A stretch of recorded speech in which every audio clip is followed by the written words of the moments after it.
پڑھانا ہے. میں عدنان صاحب سے پوچھنا چاہوں گی. عدنان صاحب کیا سمجھتے ہیں امپلائمنٹ جنریٹ کرنے کی جو ایک ضرورت ہے وہ پاکستان میں نیسیسٹی بن گئی ہے، لیکن ساتھ ساتھ ہم یہ بھی بات کریں جو امپلائمنٹ کے لیے تھوڑے سے ہنگری ہیں وہ لوگ، جو آپ نے ریسنٹ پاسٹ میں یہ واقعہ بھی دیکھا اور منڈے کے دن ہم نے یہ ایز اے نیشن پورا مارننگ ڈے دیکھا. پلیز.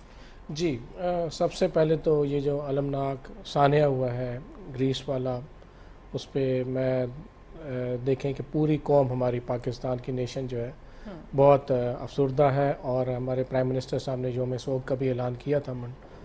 تو اس سلسلے میں جو دیکھیں جو امپلائمنٹ جنریشن ہے آج کل کی جو اکنامک کنڈیشن چل رہی ہے ان امپلائمنٹ کی، تو یہ سارا جو سینیریو جو ہو رہا ہے یہ اس کا بیک گراؤنڈ کے اندر یہی چیز ہے کہ ہماری اکنامک کنڈیشنز ٹھیک نہیں ہے، ان امپلائمنٹ ہمارے پاس زیادہ ہے، لوکل یوتھ کی یوٹیلائزیشن نہیں ہے انڈسٹری میں، جس کا میں یہ سمجھتا ہوں کہ یہ سبب جو ہے موسٹلی جو ہے یہ گلوبل ریسیشن ہے.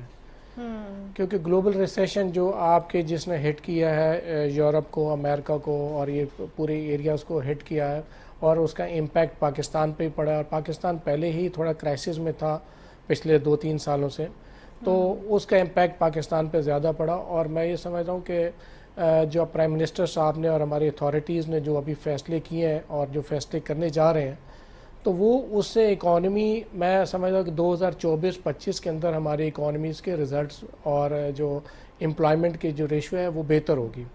لیکن اس ٹائم پہ یہ جو سانحہ ہوا تھا جس کے اندر 300 کے قریب پاکستانی یوتھ جو ہے وہ اپنی زندگی سے ہاتھ دھو بیٹھے ہیں، تو اس پہ ہمیں کام کرنے کی ضرورت ہے کہ یہ ایسا سانحہ ہوا کیوں، کیونکہ پاسٹ میں بھی ایسے سانحہ ہوتے رہے ہیں، لیکن یہ بہت بڑا سانحہ ہے. اس سے ہماری خارجہ پالیسی بھی افیکٹ ہوگی، اور ہمیں اس چیز کا تدارک کرنے کی ضرورت ہے. ایگزیکٹلی پوری دنیا نے دیکھا، ایک فوکس ہو گیا، سب کے سامنے یہ حادثہ پیش آ گیا، ساتھ ساتھ یہ بھی پتہ چلا کہ وہ امپلائمنٹ کے لیے جا رہے تھے، انلیگل طریقے سے جا رہے تھے.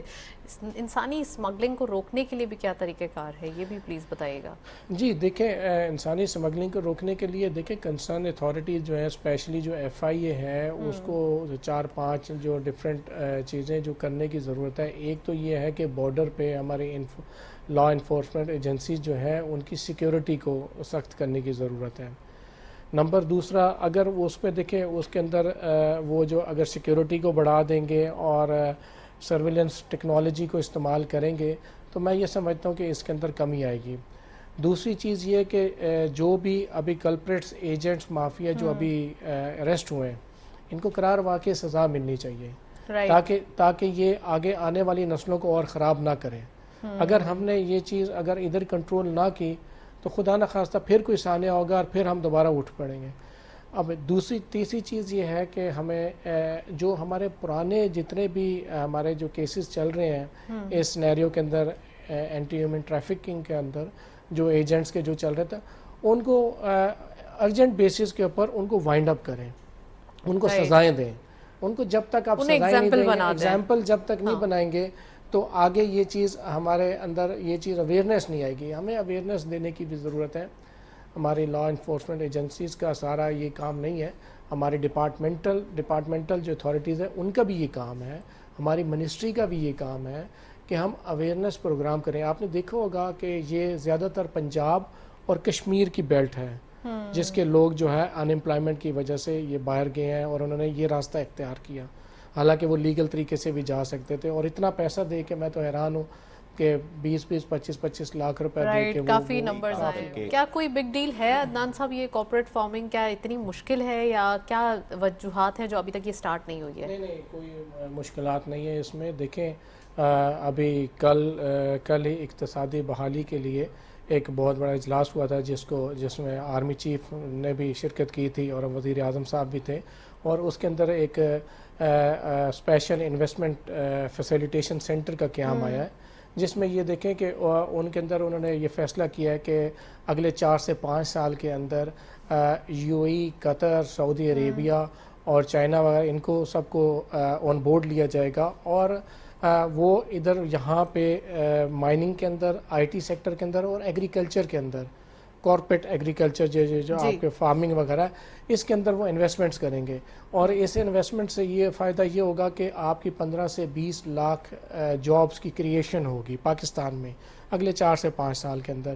اور یہ دیکھیں یہ اس طرح کی پلاننگ کی ضرورت ہے، اور اس سے کیا ہوگا کہ آپ کی جو آپ کا $70 بلین کی جو ایکسپورٹس ہیں وہ ہو سکیں گی، وہ بڑھ جائیں گی، یا پھر وہ اس کے ایکویلنٹ جو ہماری اس کے اگینسٹ جو امپورٹ ہو رہی تھی وہ کم ہو جائیں گی. اور یہ ایک ویژن رکھا ہے گورنمنٹ آف پاکستان نے اور ہمارے آرمی چیف نے کہ 2035 کے اندر ہم نے پاکستان کی اکانومی کو $1 ٹریلین تک اس کو لے کے جانا ہے. اور میں آئی ہوپ کہ یہ اپنی ہوگا تو کب ہوگا. ایگزیکٹلی دیکھیں ہمیں ایک دفعہ ڈیولپ کنٹریز دیکھ چکے، ان کے پلان سامنے آ گئے، تو ہمارا بھی پلان سامنے آنا چاہیے. ہمارا اس سے پہلے بھی دوسرے ہمارے ہمسائے ممالک کی بھی جو آپ کے ریزرو تھے ہم سے بھی کم گئے ہیں، لیکن یہ ضروری نہیں ہے کہ ہمارے ریزرو اس لیول پہ آ گئے ہیں تو ہم اس کو نیگیٹو پوائنٹ آف ویو سے لیں. دیکھیں اب دیکھیں آرمی نے ہمارے جب کووڈ کا ٹائم تھا تو اس کے اندر ہماری آرمی نے ٹیک اپ کیا تھا سارے معاملات کو، اور سارے جو ہیلتھ کے ایشوز تھے سارا کچھ انہوں نے ٹیک اپ کیا. اور اب اکانومی کے اندر اگر وہ ایک فیسیلیٹیشن پرووائڈ کر رہی ہے گورنمنٹ آف پاکستان کو ڈفرینٹ اداروں کے ساتھ اور باہر کے ممالک کے ساتھ، تو میں یہ سمجھتا ہوں کہ آنے والے وقت کے اندر بہت اچھے فیصلے. ہمیں ایک دفعہ IMF کے پاس جانا پڑے گا، اور یہ سمجھیں کہ یہ ہمارا ڈو اینڈ ڈائی والا ہے کہ ایک دفعہ اگر ہم IMF کے پاس چلے جاتے ہیں تو نیکسٹ ٹائم انشاءاللہ میں امید کرتا ہوں کہ یہ جو پلاننگز چل رہی ہیں تو یہ ہمارے پاکستان کے لیے بہت اچھی ہوگی اگلے 4 سے 5 سال کے لیے. اور میں امید کرتا ہوں کہ جو نیکسٹ گورنمنٹ جو بھی ہے وہ ان پالیسیز کو کنٹینیو کرے، جو ہماری ملکی صورتحال کی جو پلانز تو لانگ لاسٹنگ ہوں ایٹ لیسٹ. ہمارے ادھر کیا ہوتا ہے کہ 3 4 5 سال کے بعد نئی گورنمنٹ آتی ہے نئی پلاننگز کے ساتھ، تو ہماری یہ جو ملکی جو پلاننگز ہیں یہ لانگ لاسٹنگ ہونی چاہیے، اس کے لمبے پیریڈ کے لیے ہو تاکہ وہ کنٹینیو ہو اور ہمارا ملک ترقی کرے گا. ایٹ لیسٹ 5 ایئرس پلان بھی نہیں ہوتا، پہلے تو 5 ایئرس پلانز بھی ہوتے تھے تو وہ بھی اب کنٹینیو ہوتے ہیں. Very correct. عدنان صاحب، فارمنگ کے حوالے سے اگین میں پوچھنا چاہوں گی، جیسے کہ حسن صاحب نے کہا کہ بڑے زیادہ ہمارے پاس اپرچونیٹیز ہیں، ہم کر سکتے ہیں، ایسی کوئی راکٹ سائنس نہیں ہے کہ نیا کوئی چیز آ رہی ہے، پوری دنیا کر رہی ہے اور پاکستانی جو نیشن ہے بڑی ریزیلینٹ ہے. آپ سمجھتے ہیں فارمنگ کے لیے کیا چیزیں جو فوکس کرنا چاہیے؟ فروٹس یا جیسے اسپائسز کہا ہے، تو ہمارے پاس اور بھی چیزیں ہیں جو ہم پاسٹ میں کیا کرتے تھے اب ہم نے چھوڑ دی ہیں. دیکھیں اس کے اندر گورنمنٹ آف پاکستان کو اور ہماری جو صوبائی حکومتیں ہیں ان کو ایک تو یہ ہے کہ میں سمجھتا ہوں کہ سولر انرجی کی طرف آنا چاہیے. وہ فارمنگ کے اندر سولر انرجی کو ان کو سبسیڈائز ریٹس کے اوپر سولر کی طرف توجہ دیں تو ہمارا فارمر جو ہے اس سے ہماری الیکٹریسٹی بھی بچے گی اور ہمارا یہ ہے کہ اس کی پروڈکٹیوٹی بھی بچ جائے گی. اور دوسری چیز ہے ڈرپ ایریگیشن سسٹم میں آئے، کیونکہ آپ کا دیکھیں ڈرپ ایریگیشن سے آپ کا پانی کی جو سیکیور ہو جائے گا 60% آپ کا پانی سیکیور ہو سکتا ہے آپ کے ڈرپ ایریگیشن. ہم بچپن میں پڑھا کرتے تھے ایریگیشن سسٹم پاکستان کا سب سے بہترین ہے. جی نہری نظام، جی نہری نظام بہت اچھا، ہر چیز بہت اچھی. ابھی بھی دوبارہ وہ بچپن کو دوبارہ لا سکتے ہیں اور اس سسٹم کو اچھا کر سکتے ہیں. اب نئی ٹیکنالوجیز آ گئی ہیں، ہمیں یہ چیز سبسیڈائز کرنی پڑے گی تھوڑا سا فارمرز کے لیے. اور فارمرز کے لیے اگر یہ چیزیں کر دیں اور ہم آپ کا درختوں کی طرف گرین پاکستان کی طرف فوکس کریں اور یہ موٹر ویز اور ہائی ویز کے اوپر اگر یہ چیز تھوڑا سا وہ کرے تو اس سے موسمیات کی تبدیلی بھی آئے گی. اور آپ کا جو فارمنگ کے جو اب نئی ٹیکنالوجیز آ رہی ہے جو پہلے ہم 5 ایکڑ کے اوپر جو فصل حاصل کرتے تھے سبزی وہ اب آدھے ایکڑ کے اوپر ہم حاصل کر سکتے ہیں. ٹیکنالوجیز موجود ہیں، ہمارے ہمسائے ممالک کر رہے ہیں، ہم بھی کر سکتے ہیں. صرف یہ ہے کہ ہمارے فارمرز کو آن بورڈ لینے کی ضرورت ہے اور ان کو سبسیڈائز کچھ دیں، کیونکہ دیکھیں ہماری زمینیں جتنی بھی ہماری رورل ایریاز کی زمینیں جو ہیں وہاں سے ان کی کاسٹ پوری نہیں ہوتی. میں اس چیز کو میں مانتا ہوں کہ جو ایگریکلچر کاسٹ ہے ان کی زیادہ ہے، کیونکہ بیج بھی ان کو اتنے ہی پیسوں کا ملتا ہے، سپرے بھی اتنے پیسوں کا ملتا ہے، اور جو ٹرانسپورٹیشن ہے شہروں کی طرف لانے کے لیے ایکسپینسو پڑ جاتی ہے. تو وہ اس سلسلے میں تھوڑی سی ایک قریب چھوٹے چھوٹے شہروں میں منڈیاں بنائی جائیں اور وہاں سے اگر یہ سپلائی کی جائے تو بہت اچھا موجود ہے. میں عدنان صاحب سے پوچھنا چاہوں گی، عدنان صاحب تھوڑا سا اس چیز پہ فوکس کرنے کی ضرورت ہے. یہ بڑا ایک رومرز بھی ہیں، تھوڑا سا سوشل میڈیا کو بھی ایز اے ٹیکٹکس استعمال کیا جاتا ہے رومرز اسپریڈ کرنے کے لیے. تھوڑا سا اس چیز کے اوپر کام کرنے کی ضرورت ہے کہ آپ جب پیسے باہر رکھتے ہیں یا گرے اکانومی کو پروموٹ کرنے کے لیے، اس کلچر کو پروموٹ کرنے کے لیے یہ یوز کرتے ہیں، کتنا زیادہ امپورٹنٹ ہے ریمیٹنسز کی صورت میں پیسہ واپس آنا؟ دوسرا یہ کہ اگر کوئی بزنس بھی کرتے ہیں تو وہ بھی پیسہ واپس آئے پاکستان میں. جی دیکھیں اس سلسلے میں سب سے پہلے تو میں یہ چیز کہوں گا کہ گورنمنٹ آف پاکستان نے جو ابھی انیشیٹو لیا ہے کہ انٹر بینک اور اوپن مارکیٹ کا ریٹ جو ہے ابھی ڈے بائی ڈے اس کا یہ شرنک ہو رہا ہے، کم ہو رہا ہے، اور جس کی وجہ سے یہ جو ہے آپ کے گرے چینل ڈسکریج ہوں گے.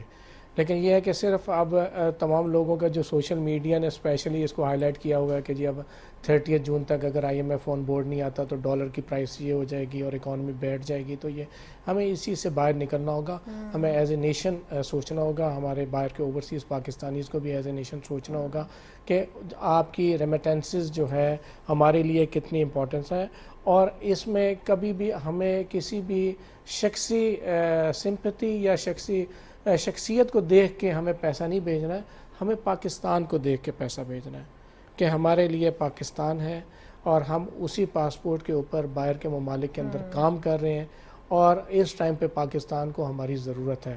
اگر ہم یہ چیز دیکھیں اور ہمارا یہ جو 8 5 7 روپے کا جو گیپ ہے، اس کے گیپ کو اگنور کر کے ہم تھرو بینکنگ چینل اگر ریمیٹنسز پاکستان بھیجیں تو آنے والے 4-6 مہینوں کے اندر ہم اس کے اندر اچھی بہتری دیکھ سکتے ہیں.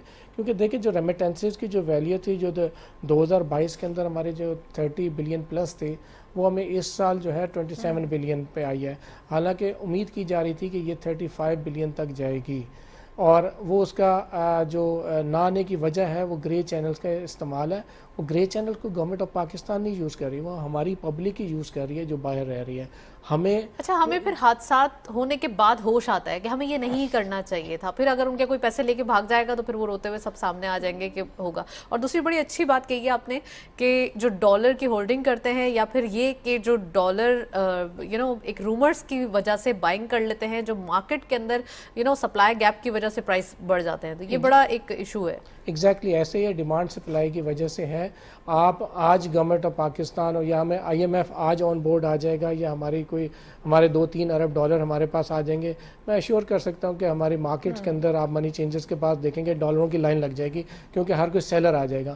لوگوں نے ہولڈ کیا ہوا ہے، وہ ایز اے نیشن نہیں سوچ رہے، ایز اے پاکستانی نہیں سوچ رہے. ہمیں اس ٹائم پہ یہ سوچنے کی ضرورت ہے.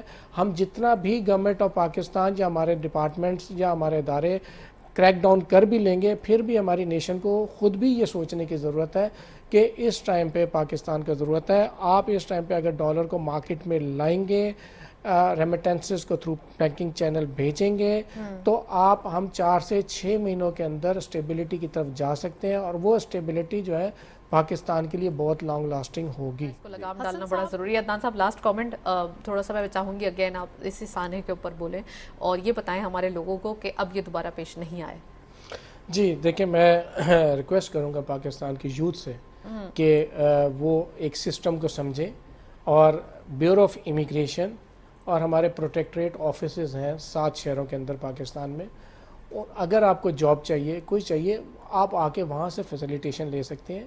یورپ کے اندر ریکوائرمنٹ ہے، 15 سے 17 لاکھ لوگوں کی ریکوائرمنٹ ہے. انہوں نے 35 سے 40 کیٹیگریز دی ہیں. صرف ہمیں ایک سسٹم بنانے کی ضرورت ہے اور ہماری گورنمنٹ کو ٹیک اپ کرنے کی ضرورت ہے اس معاملے کو. MOUs سائن کر دیں تو 35 سے 40 جو کیٹیگریز ہیں وہاں پہ ہمارا یوتھ جا سکتا ہے، بھلے وہ ان امپلائڈ ہو، بھلے وہ اسکلڈ ہو، انسکلڈ ہو، پروفیشنل ہو، سب جا سکتے ہیں. اس کا ایک سسٹم پروسیجر جو ہے 8 سے 10 مہینے کا ہے. باقی یہ کہ پاسبل ہے آپ تھرو پراپر چینل جائیں، ایجنٹس کے تھرو نہ جائیں، اور آپ کو طریقے سے انفارمیشن پراپرلی آپ حاصل کریں تاکہ آپ کو جی ہم انشاءاللہ تعالی ہماری ایسوسیشن یہ پلان بھی کر رہی ہے کہ ہم مختلف شہروں کے اندر سیمینارز ارینج کرنے جا رہے ہیں، جو سیمینارز کے ذریعے ہم یوتھ کو ایک میسج بھی اچھا دیں گے اور پاکستان گورنمنٹ کے ساتھ کھڑے ہیں، اور انشاءاللہ تعالی آنے والے وقت میں بہتری ہوگی. تھینک یو سو مچ. عدنان صاحب ہمارے ساتھ موجود تھے. حسن صاحب آپ کا بھی بہت بہت شکریہ، آپ تشریف لائے. آج کے دن ہم نے ڈسکشن کی امپلائمنٹ جنریشن کے حوالے سے، پاکستان کے لیے ریونیو کیسے جنریٹ ہوں گے. آج کے پروگرام میں ہم نے کوشش کی کہ اس کا سلوشن نکالا جائے. That's it. اسی نوٹ پہ پروگرام کو وائنڈ اپ کریں گے. اجازت دیجیے.